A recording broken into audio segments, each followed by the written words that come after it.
He dumped her for a model, but years later he saw her with a billionaire and 4 daughters. You won't believe who her new husband turned out to be. Subscribe and write in the comments where you're watching this video. The rain had stopped just as the sun dipped beneath the edge of the Atlanta skyline, casting a warm amber glow over the modest apartment where Tamara Willoughby sat motionless at the kitchen table. The pitter-patter of drops sliding down the window pane had given way to silence, broken only by the faint hum of the refrigerator. Her hands were clasped tightly in her lap, though the knuckles had turned pale from how hard she was gripping them. A small white box sat unopened in front of her, wrapped in soft gold paper and tied with a slim ivory ribbon. She had spent hours deciding on that ribbon. It was the same color as the ones they had used on their wedding day.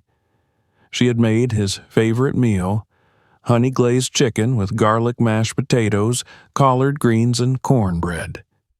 The table was set for 2. Candles flickered in their holders, casting tender shadows across the tablecloth. She had even worn the navy dress he always said made her look like a movie star. But now the dress felt stiff and foreign against her skin, and the house smelled too sweet, too planned, too much like a memory she had failed to protect. Tamara had rehearsed the words in her head for days. "I'm pregnant, Daryl." Just like that. Simple, honest, maybe even with a smile, hoping he'd pull her into his arms and say he'd always wanted to be a father, that it was time to make their house a home. But now she sat in silence, the food untouched, the air heavy, her world upended by the conversation that had ended before she'd even opened her mouth. Daryl hadn't been cruel. That would have been easier. He had been clinical, cold, distant in a way that made her feel like a stranger in her own living room. He had walked in with his shoulders stiff, still in the sleek gray suit he wore for investors' meetings, and without sitting, without even loosening his tie, he had said, "Tamara, I've filed for divorce."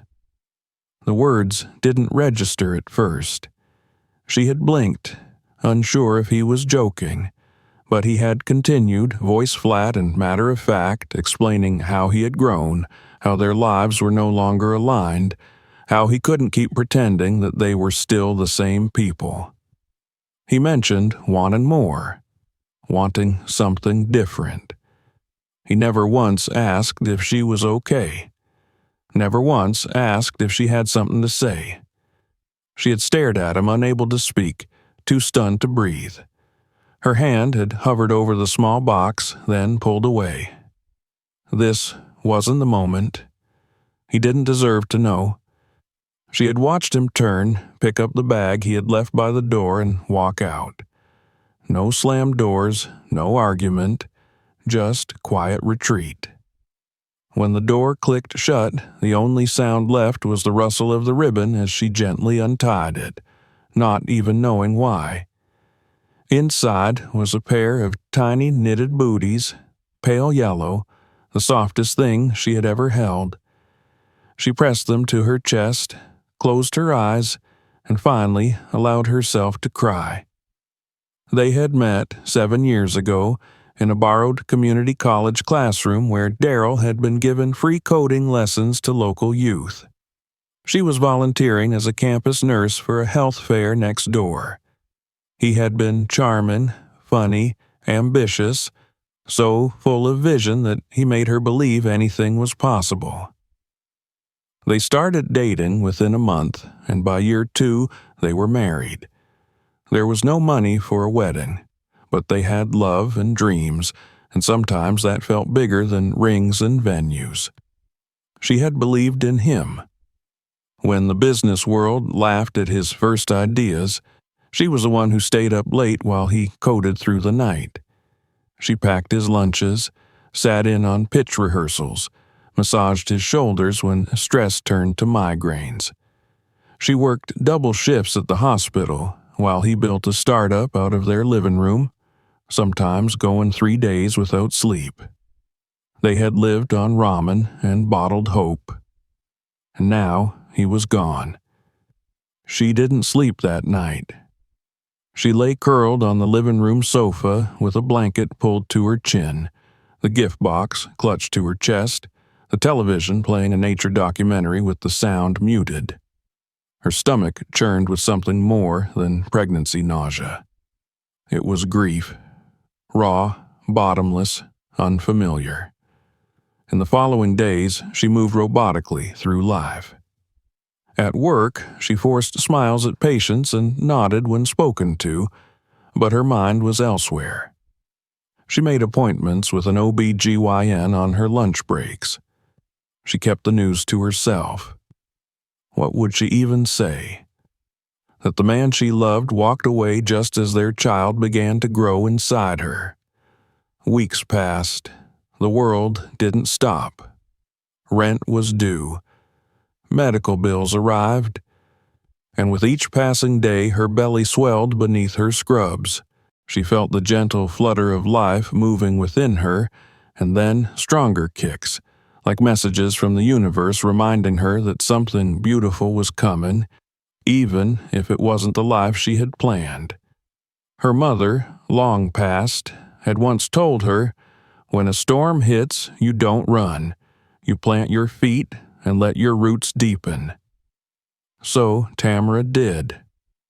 She moved out of the condo she had shared with Daryl and into a one-bedroom apartment in a working-class neighborhood on the edge of the city.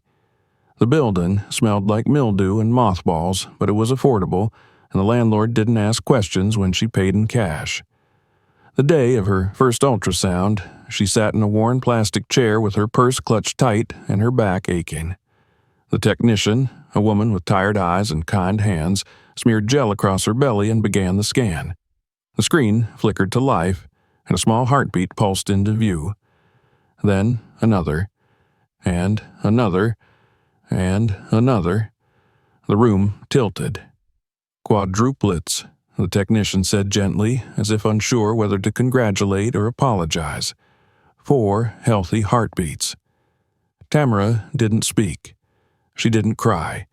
She stared at the screen and let the truth sink in like rain through soil. She was carrying not one life, but 4. 4 futures. 4 children who would never know the man who had helped make them. 4 souls she would raise alone. That night, she lay in bed, one hand resting protectively over her stomach, the other gripping the edge of the sheets.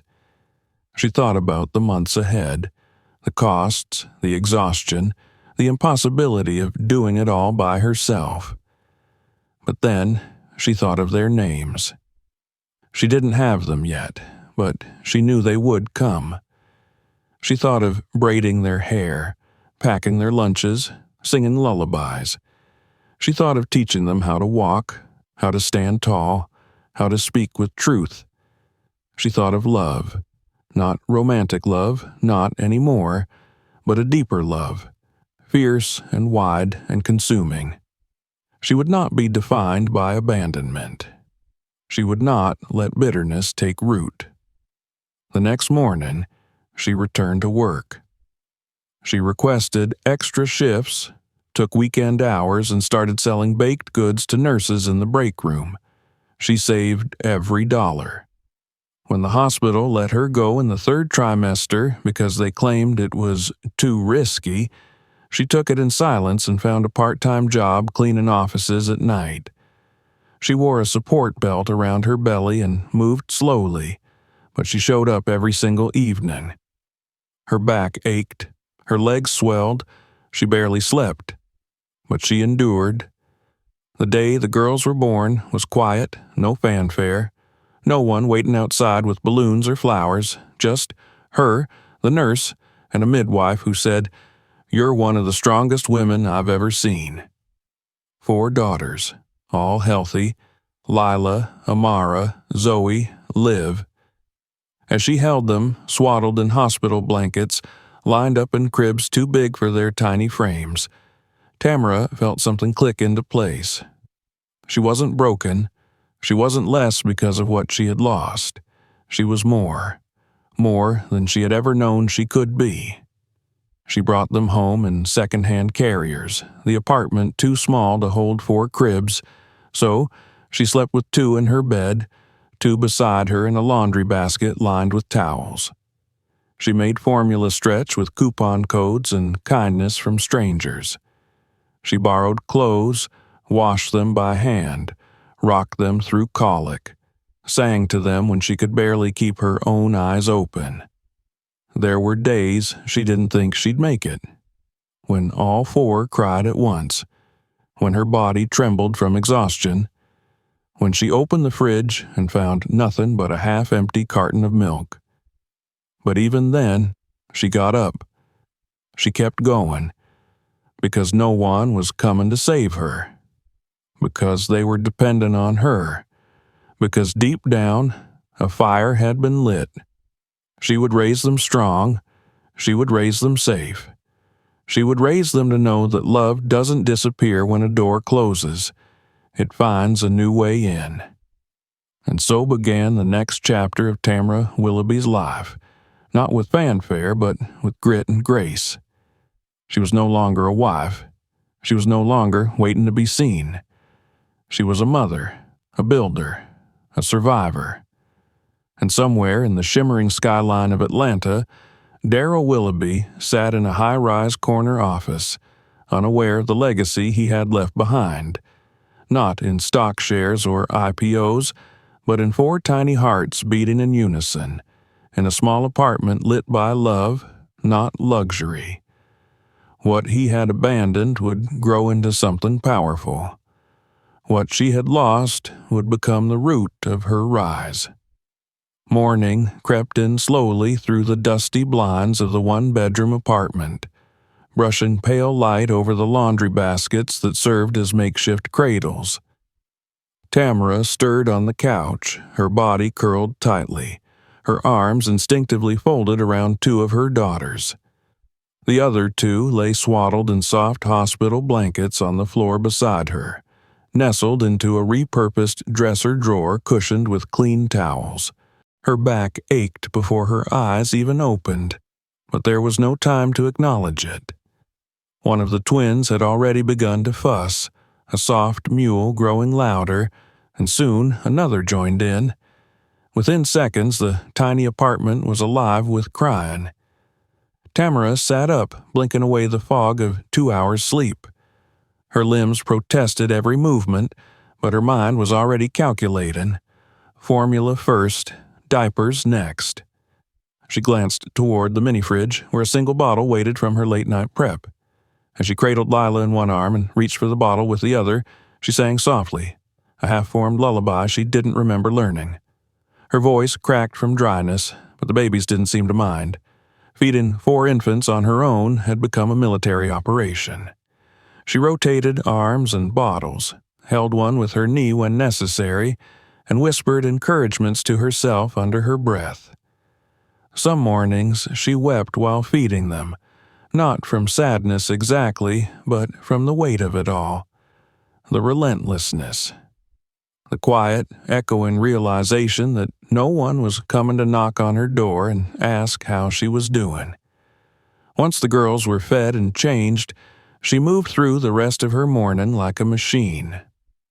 She strapped them into second-hand carriers, 2 at a time, and walked them to a neighbor's apartment. Miss Evans, a retired librarian who had taken pity on her after hearing the girls cry one too many nights, had agreed to watch them during the day, for barely anything, but even that scraped away at Tamara's savings. She paid in cash, carefully folded bills she had earned cleaning law firm offices after hours. Her body was still healing. The doctor had warned her against physical labor for at least 8 weeks, but there was no one else. No income but what she could make with her own hands.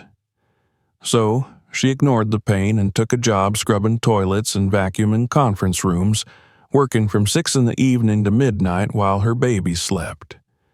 It wasn't glamorous. It wasn't safe. But it was survival. During the day, she applied for better jobs, dragging herself to interviews with a binder full of resumes and a stomach full of hope.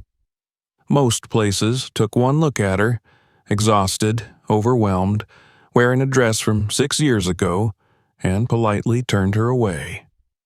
"You seem distracted," one hotel manager had told her. "We need someone reliable." She wanted to scream. Reliable? She had carried 4 children, delivered them alone, fed them on coupons and faith, and showed up to a night shift 6 days postpartum.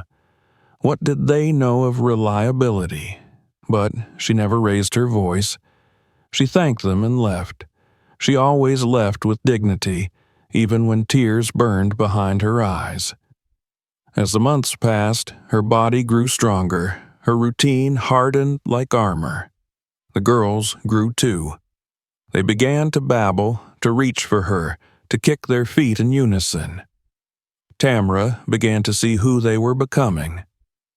Lila, the quietest, often watched her mother with a solemn gaze, her tiny hand patting her knee like an old soul in a baby's body. Amara was her opposite in every way. Loud, squirmy, always laughing, her energy bouncing off the walls like sunlight through a prism. Zoe was the most curious, always grabbing things she shouldn't, and Liv, the smallest, rarely cried but clung tightly to her mother's shirt when startled. Every moment between work and sleep belonged to them. She read to them even when her voice cracked, sang even when her throat ached, and massaged their little legs with oil each night to soothe their growing bodies. She clipped coupons, budgeted groceries to the cent, and sold baked goods at the community center for a few extra dollars each week. Despite everything, there was joy. Their laughter filled the apartment. Their first steps turned the narrow hallway into a runway of giggles, and their first words, "Mama," from all 4, made Tamra fall to her knees in awe. They didn't know what she was carrying. They didn't see the fatigue carved into her spine or the loneliness hidden behind her smile. They just saw her. And for them, she was enough. Then, one night at the office building, things changed. She was polishing the tile floor in the lobby of the Monarch Executive Tower when she saw a help-wanted flyer left behind on the receptionist's desk. It was for a position in the building's rooftop restaurant, assistant kitchen prep, evening shift. Requirements were listed in fine print, and she had none of them officially. But she had grown up cooking in her grandmother's kitchen in rural Alabama. She knew flavor, she knew seasoning, and she knew how to work under pressure. The next morning, she showed up before the manager's office opened. She wore a black skirt, a hand-ironed blouse, and the flats she saved for important moments. The manager, a plump woman with steel-gray hair and a clipped voice, barely looked at her resume. But something in Tamra's presence must have spoken for her, because after a pause the woman nodded. "Trial shift, tonight. Don't be late." It was the beginning of something different. The restaurant was high-end, white tablecloths, gleaming glassware, skyline views. Tamra washed vegetables, prepped herbs, organized supplies. She worked quietly, quickly, learning the rhythms of the kitchen the way she had once memorized lullabies. The head chef watched her with mild interest, then growing respect. Within 2 weeks, she was trusted with sauces and sides. Within a month, she had her own prep station. She never complained, never called in, never left early. She was the last to clock out, often staying late to clean what others ignored. On the night it happened, she didn't know anything was different. She had prepared a dish for a regular, Southern-style braised short ribs over stone-ground grits with red wine juice, a recipe she'd grown up watching her aunt make during Sunday dinners. She didn't know the regular was Edward Langston, billionaire investor, media-shy philanthropist, and recently appointed board member of 3 major hospital systems. She only learned his name when the chef came back to the kitchen holding an empty plate and said, "He wants to meet the cook." She panicked. Her apron was stained, her hair tied back messily, her nails chipped. "I just prep," she murmured. "You made that?" the chef asked. She nodded. "Then get out there." Edward Langston was not what she expected. He was tall, but not imposing. His suit was expensive, but understated. His face was handsome in a way that looked almost accidental, like he hadn't planned to be, but somehow was. He smiled when she approached, not the slick smile of a man used to getting what he wants, but a quiet, interested one. "You made this?" he asked. "Yes," she said, not hiding her nerves. "It reminded me of a meal I had in Montgomery when I was 17. I remember thinking I'd never eat something that good again." He gestured to the seat across from him. "Please, sit, just for a minute." She hesitated, then obeyed. "What's your name?" "Tamara." "Do you own a restaurant, Tamara?" She almost laughed. "No, sir. I prep food, nights. My girls sleep while I work." "Girls?" he asked, eyebrows rising. "4 daughters," she said, pride creeping into her tone. "Twins, 2 sets." "God bless you," he murmured, clearly startled. He asked questions, not invasive but curious. Where she learned to cook, why she didn't pursue culinary school, what she wanted, if she could have anything. She didn't know how to answer that. No one had asked her in years. The next week, he returned. This time he brought his assistant and left a business card with the chef. "Tell her if she ever wants to run her own kitchen, she should call." Tamara stared at the card that night for a full hour. It looked too clean, too powerful, but something about the man's sincerity had stayed with her. She hadn't felt desire, not romantic, not professional, not personal. In so long, it had almost become foreign. But now, a new possibility lingered. The girls were growing. She wanted more than survival. She wanted joy. And Edward Langston, for reasons she didn't yet understand, seemed like someone who saw her not as a charity case, but as a woman with potential. So she folded the card, tucked it in her wallet, and returned to work the next day. But a door had cracked open.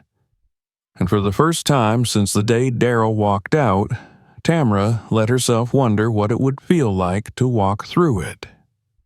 The folded business card remained in Tamara's wallet for nearly a month. Every time she opened it to retrieve $1 or a grocery receipt, her fingers brushed against the weight of possibility. At first, she dismissed it as a fluke. Rich men didn't offer kitchens to single mothers with no degree and 4 daughters, but Edward Langston didn't strike her as someone who did anything by accident. And that fact stayed with her. Life continued in its steady rhythm. Nights at the restaurant, mornings of bottle feedings and breakfast cereal, afternoons chasing toddlers across the living room carpet, coaxing them to nap while she answered phone calls or clipped coupons. Her days were a series of careful calculations, stretched thin by necessity, stitched together by love. But something had shifted since that night she met Edward. It wasn't just the taste of recognition or the unfamiliar warmth of a compliment. It was that someone had looked at her, not past her, not through her, but directly at her, and seen more than just survival.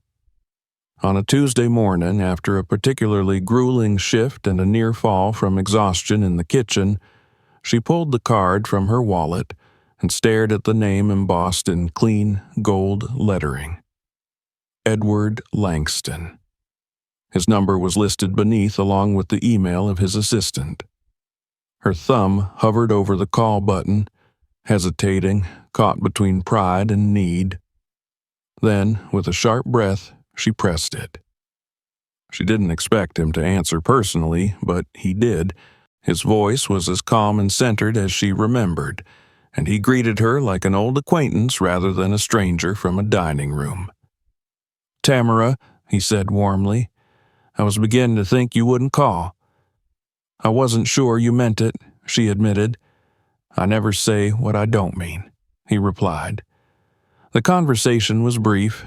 He offered to meet for coffee, somewhere public, neutral. She agreed, but with conditions. The twins came first, always. He respected that. They met at a small cafe nestled in the corner of Midtown, quiet enough for real conversation, but public enough for safety. Edward arrived in a tailored gray coat, his hair tousled by wind, a soft smile easing the edge of his usually sharp jawline. He held the door for her, didn't rush when she ordered, didn't interrupt when she spoke.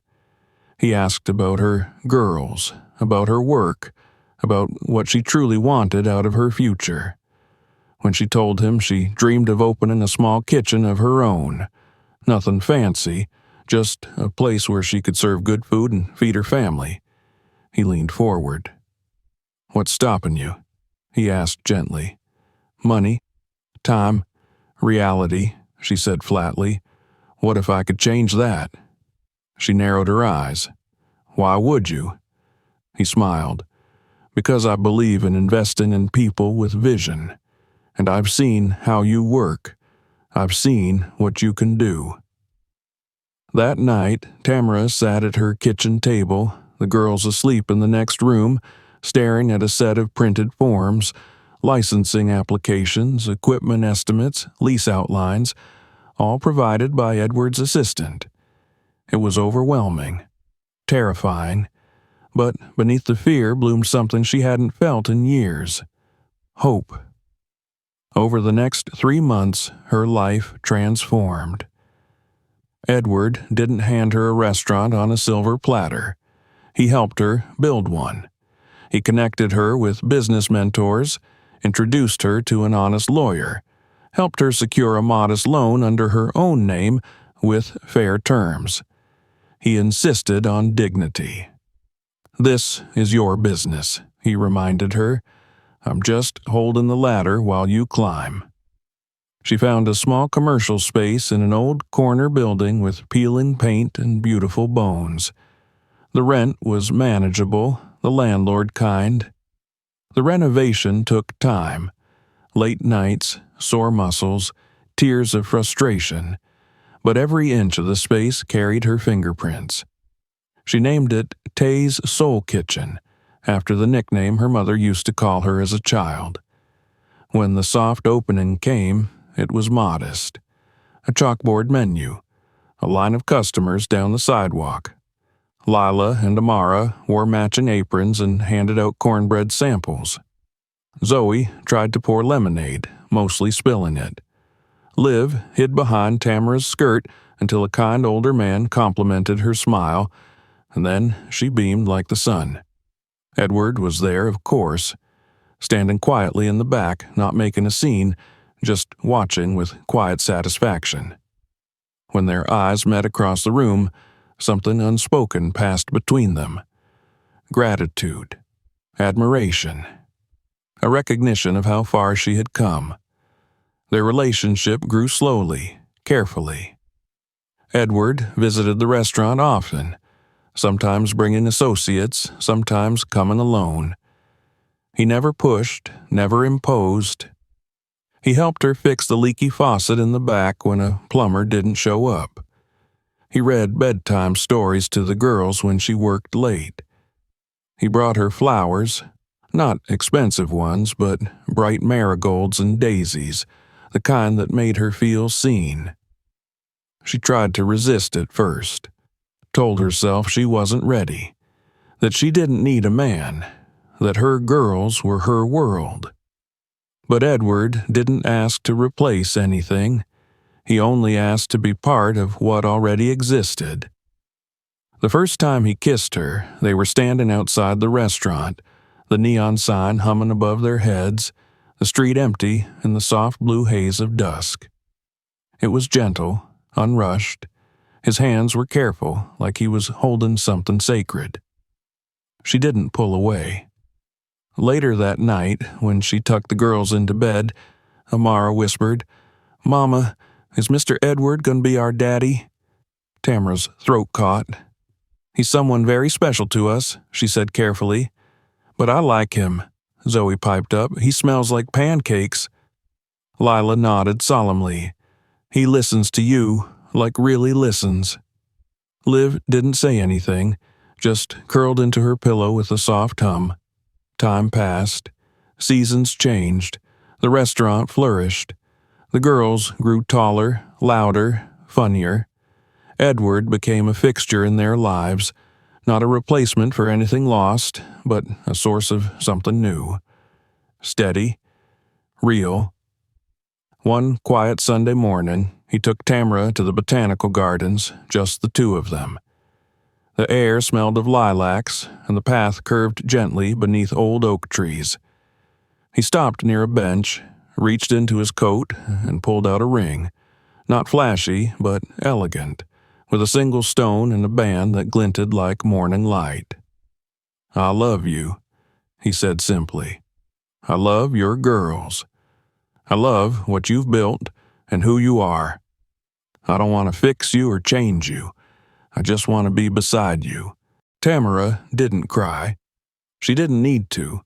Her answer was already in the way she took his hand. They married 6 months later in the garden behind her restaurant, under an arch of sunflowers and string lights.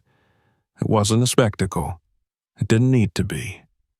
The girls walked her down the aisle, tossing petals from baskets. Lila held her train. Liv held Edward's hand. Amara shouted, "Hurry up, Mama!" halfway through the ceremony, and everyone laughed. Tamara stood before the people who mattered, her daughters, her staff, her neighbors, and said yes to a life she never imagined, but finally knew she deserved. In the months that followed, her name appeared in newspapers and local magazines, not as the wife of a billionaire, but as the founder of a nonprofit that offered training and support to single mothers re-entering the workforce. Edward supported the work, but Tamara led it. Every woman who walked through her doors knew her story, knew she had lived the hardship, knew she had climbed her way out not with luck, but with grit. At home, their life was warm and real. Pancakes on Saturday mornings, school projects spread across the dining room table, movie nights with popcorn and matching pajamas. Edward read bedtime stories with voices and sound effects. The girls called him Dad without hesitation now, and he responded with a tenderness that needed no explanation. Sometimes Tamara thought of Darryl, rarely, but when she did, it was with a strange, distant curiosity. He was part of her past, a shadow in the shape of a lesson. She didn't wonder where he was. She didn't need to. One evening, while preparing a speech for a charity gala where she would be honored for her work, Tamara caught her reflection in the mirror. The woman staring back wore a fitted blue dress, her curls pinned with care, her eyes bright and steady. Behind her, the laughter of her daughters spilled through the hallway, and Edward's voice drifted from the kitchen as he argued with a toaster. She smiled. Not because life had been easy, but because it had been hers, and now it was full. The evening light drifted lazily over the windows of Tay's Soul Kitchen, casting a soft amber hue across the tiled floors and the freshly polished counter. The scent of roasted garlic and slow-simmered stew filled the air, and from the kitchen came the low murmur of staff preparing for the last seating of the night. Tamara stood near the register, sleeves rolled, apron tied tight around her waist, clipboard in hand. She reviewed the supplier inventory while periodically glancing toward the window where her daughters sat at their usual table, sketching with crayons and giggling over a shared joke only they understood. They had grown so much. It hit her sometimes all at once, how long their legs looked dangling from the chairs, how confidently they spoke to the waitresses, how Amara rolled her eyes like a teenager at 9 years old. Lila had started writing poetry, shyly handing her mother folded papers with crooked rhymes and fierce little metaphors. Zoe was learning chess from Edward and insisted on practicing openings every morning before school, and Liv, sweet Liv, still watched the world quietly, but now with a quiet boldness, stepping forward to comfort a crying classmate or straighten a crooked painting in the hall without saying a word. Tamara's phone buzzed on the counter. She glanced down and smiled. A message from Edward. On my way. Save me a plate. Her life had fallen into a rhythm she once thought impossible. Simple, full, undeniably hers. She moved through the restaurant, greeting regulars, correcting a minor garnish error at the pass, praising a new server for her quick thinking. The place was thriving. Reviews had been positive since the first month, and reservations now filled out weeks in advance. The menu rotated seasonally, but the heart of it remained unchanged. Soul food made with intention, recipes passed through generations, flavors anchored in memory. Edward arrived just after 7, dressed in a soft blazer and jeans, no entourage, no flash. He kissed Tamara on the cheek, hugged the girls, and settled into his usual corner. He listened with genuine interest as they talked about their school day, nodding seriously as Zoe explained her science fair project involving paper rockets. Later, after dinner service had ended and the girls had gone home with their nanny, Tamara and Edward lingered in the office at the back of the restaurant, sharing coffee in silence. These moments were her favorites, the ones between the noise, when it was just the two of them and the steady comfort of presence. Edward leaned back in his chair, legs crossed, fingers steepled. "I've been thinking," he said, his voice low. Tamara looked up from the week's receipts. "Dangerous words."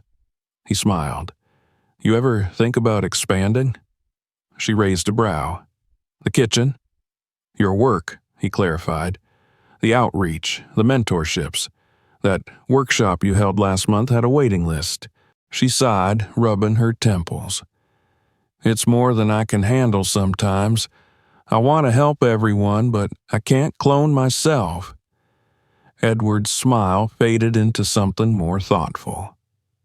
"What if you didn't have to do it alone? What if there were a way to give it a proper foundation? A structure with funding, staff, a board?" Tamara set down the receipt book. "You're talking about a nonprofit." "Exactly, with you at the helm." She didn't answer right away. The idea had flickered through her mind before, in late-night brainstorming sessions with other mothers or while handing out grocery cards after church, but it had always felt like a dream too big for someone who'd once lived paycheck to paycheck. Now, sitting across from a man who believed in her before she believed in herself, it didn't seem so out of reach. "I'd want it to be more than charity," she said slowly. "It can't just be handouts. It needs to empower." Edward nodded. "Then we do it right.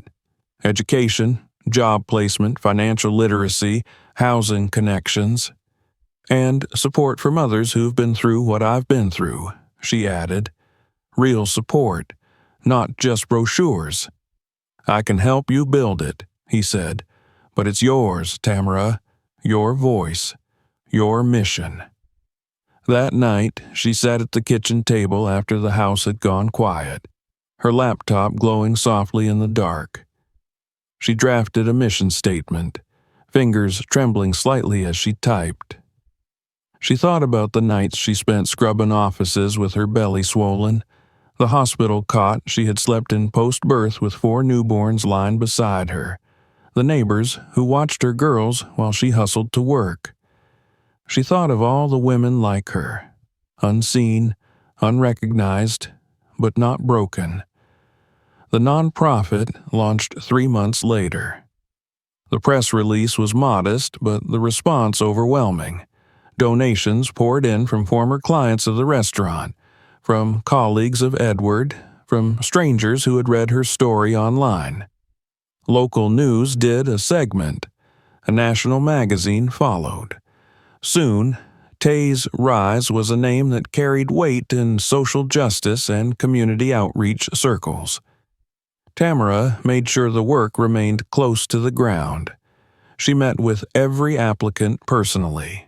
She hired counselors who had lived through homelessness, financial abuse, single motherhood.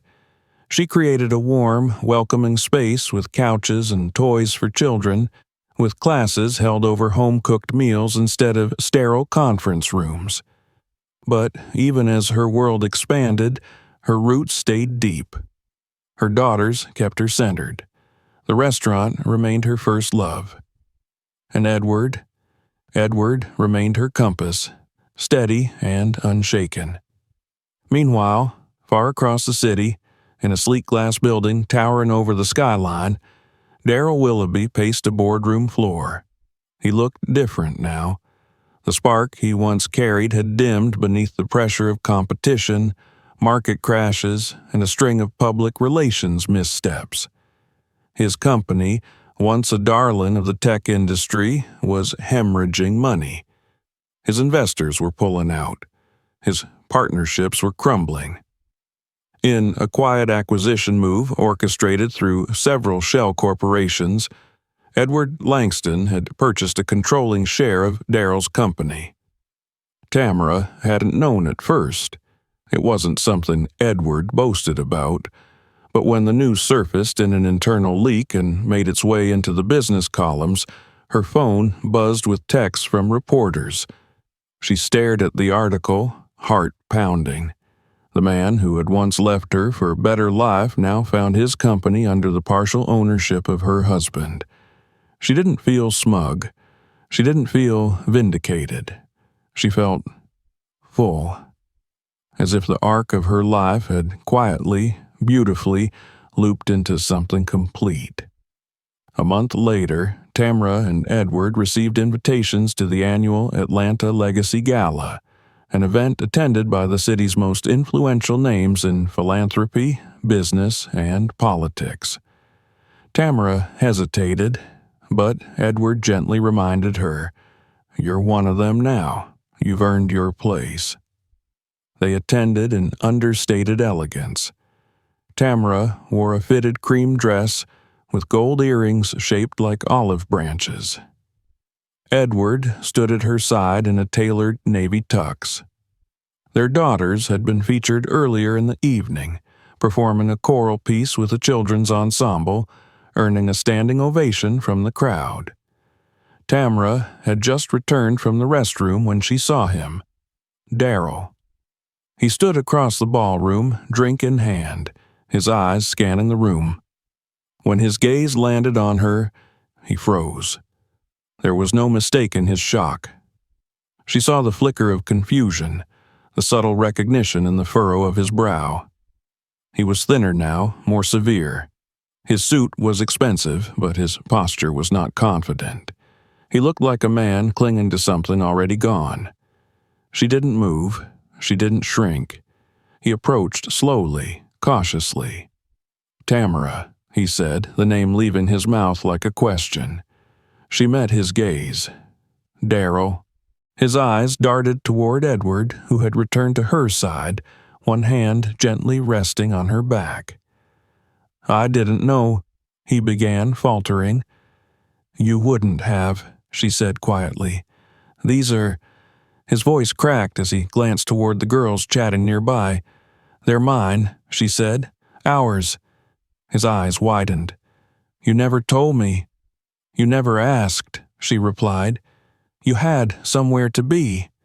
He opened his mouth, closed it, swallowed hard. "They're beautiful. They're everything," she said, her voice calm. "And they're safe, loved, protected." He looked down. "I've made mistakes." "That's not for me to fix," she said. Edward extended his hand politely. "Darrell." Darrell hesitated, then shook it. Tamara saw the exact moment Darrell connected the dots, realized who Edward was, what he owned, what he represented. A flicker of realization, a flush of discomfort. He turned back to her, but there was nothing left to say. She nodded once. "Take care of yourself." And just like that, she and Edward walked away. Later, in the back of the gala hall, she leaned into Edward's shoulder. The music played softly, the chandeliers above sparkling like stars. "Are you okay?" he asked. She nodded. "I thought seeing him would hurt, but it didn't." "That's because you've already healed," he said. She turned to him, eyes shining. "No, it's because I found home." He kissed her forehead, and in that moment, Tamara knew. This was not revenge, not triumph over a man who once abandoned her. This was the quiet, unwavering power of survival, of love chosen and earned, of family forged not through perfection, but through persistence. And she had risen, not in spite of it all, but because of it. The night after the gala passed without sleep. Tamara sat curled in the wide armchair by the bay window in their bedroom, a throw blanket wrapped around her legs and a cup of lukewarm tea cradled in her hands. Outside, the city buzzed with its usual restless energy, but inside their home, everything was still. The girls had long gone to bed, and Edward had given her space, understanding without words that she needed the silence to process what had happened. She had imagined that moment so many times. Running into Daryl again. She had pictured every scenario, anger, bitterness, confrontation, but none of those fantasies had come true. The encounter had been almost anticlimactic in its simplicity. No shouting, no dramatics, just two people, once bound by a shared future, now standing on opposite ends of completely different lives. And yet, something inside her had shifted. There had been a clarity in seeing him again, in watching the surprise on his face when he realized not only what he had missed but who she had become without him. The disbelief in his eyes when the girls called Edward Dad had spoken volumes. She had lived through years of wondering if she had failed him, if she had been lacking somehow. But now, finally, she could see the truth. She had never been the problem. He had simply lacked the vision to see what they had been building together. Now, she had built something else entirely. Morning came gently, golden light spilling into the kitchen where Edward was already brewing coffee. He smiled at her over the rim of his mug, but didn't speak. She stepped into his arms and let herself breathe. He kissed the top of her head and whispered, "Proud of you." The following weeks moved quickly. The gala had catapulted her nonprofit into the spotlight. She found herself fielding speaking invitations, interview requests, collaboration offers from larger organizations. She managed each one with the same discipline and thoughtfulness she had used to raise her daughters. She wasn't interested in fame, only in real, lasting impact. Edward handled the noise. His team managed press and appearances, shielding her from unnecessary distractions. The restaurant kept running smoothly under her trusted staff, and her days were now split between the foundation's headquarters and afternoons with the girls. Then came the unexpected email. A request for a private meeting from Daryl Willoughby. She stared at the message for a long time. It was polite, professional. He wanted to discuss a matter of mutual interest, and hoped she would consider hearing him out. She forwarded it to Edward, who responded with a simple, "Your call." She agreed to meet him at a neutral space, a small cafe halfway between downtown and the residential neighborhoods. She chose a weekday morning when the girls were at school, her staff was settled into their tasks, and she could afford to spend an hour listening without risk. He arrived looking every bit the man she had known years ago and yet utterly changed. The swagger was gone. His shoulders were heavier. The arrogance that had once oozed from every pore had been replaced by something more subdued, perhaps even regretful. "Tamara," he greeted her, standing as she approached. She nodded but didn't return the pleasantries.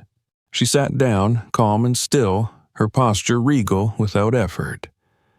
"I appreciate you coming," he began, folding his hands on the table. "I wasn't sure you would." "I'm not here to rehash the past," she said evenly, "so let's not waste time." He nodded quickly. "Of course, I understand. This is difficult for me, honestly. I've spent the last few weeks thinking about everything, about us, about what I walked away from." She raised an eyebrow but said nothing. He continued, "I didn't know about the girls. That's on me. I should have asked. I should have stayed. I thought I was chasing something better, but—" He broke off, shaking his head. "You were always the one holding it all together. I see that now." Tamara remained silent. She wanted to let him speak, let the silence shape his discomfort. "I'm not here to ask for anything," he added quickly. "I know I don't have a place in their lives. I wouldn't force that. I just wanted to say, I'm sorry. And thank you." "Thank me?" she asked. "For not poisoning them against me," he said. "For raising them with love, with strength. For becoming the woman I should have seen before I let everything go." She exhaled slowly. "They're happy. They're safe. That's all that matters." He nodded again, swallowing hard.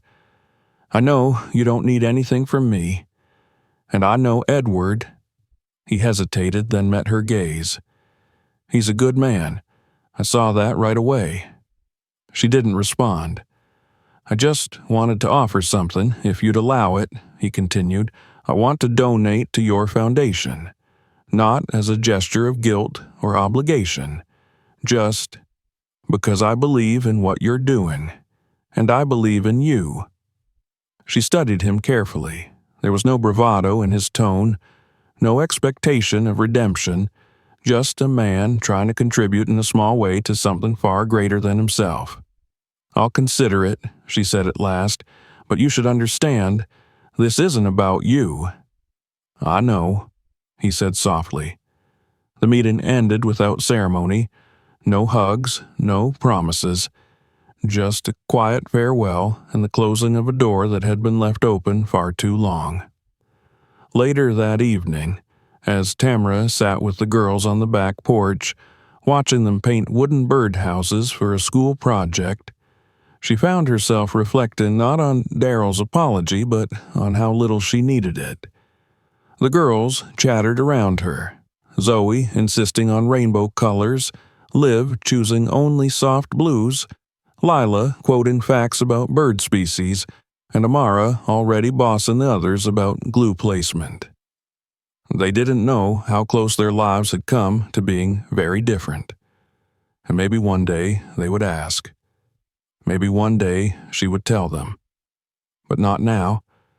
Now was for peace. Edward joined them, sleeves rolled, carrying lemonade. He sat beside her, their legs touching lightly, and watched the girls with a smile that reached his eyes. "They're extraordinary," he said. "They are," she agreed. He turned to her. "So are you." She rested her head on his shoulder, and for a moment, the world stilled. Months passed. The foundation expanded, partnering with city programs and schools. The restaurant remained a community anchor. Tamara was invited to Washington for a roundtable discussion on maternal health equity. She declined the first invitation, hesitant to leave the girls, but agreed to the second after Edward offered to take them on a weekend camping trip. They returned muddy, tired, and full of stories about how Dad couldn't figure out the tent instructions. On the first day of spring, Tamara stood before a crowd at a ribbon-cutting ceremony for a new community center named after her grandmother. The plaque read, "In honor of those who carried us when we could not walk alone." She spoke without notes, her voice steady. She talked about resilience, about rebuilding, about the quiet power of choosing your own future. She didn't mention Daryl. She didn't need to. Her story wasn't about him. Afterward, as the girls played in the garden behind the center, Edward slipped his hand into hers. "You did it," he said. "We did it," she corrected. He smiled. "What's next?" She looked at him, eyes bright. "Whatever we choose." That night, after the children were tucked into bed, Tamara stood in the doorway of their shared room, watching their peaceful sleep. She thought about every step that had led her here, the heartbreak, the struggle, the uncertainty, and she felt no anger, only gratitude. Because in losing everything, she had discovered herself. And in building a life with love, patience, and unwavering belief in her worth, she had created something unbreakable. Not a fairy tale, but something better, something real. She turned off the light and walked down the hall, where Edward waited for her with a cup of tea and a look that said, "I see you." And for the first time in her life, she no longer needed to be seen. She already knew who she was. If you enjoyed this story, don't forget to subscribe for more. Watch the next video for another powerful journey, and share this one with someone who needs to hear it.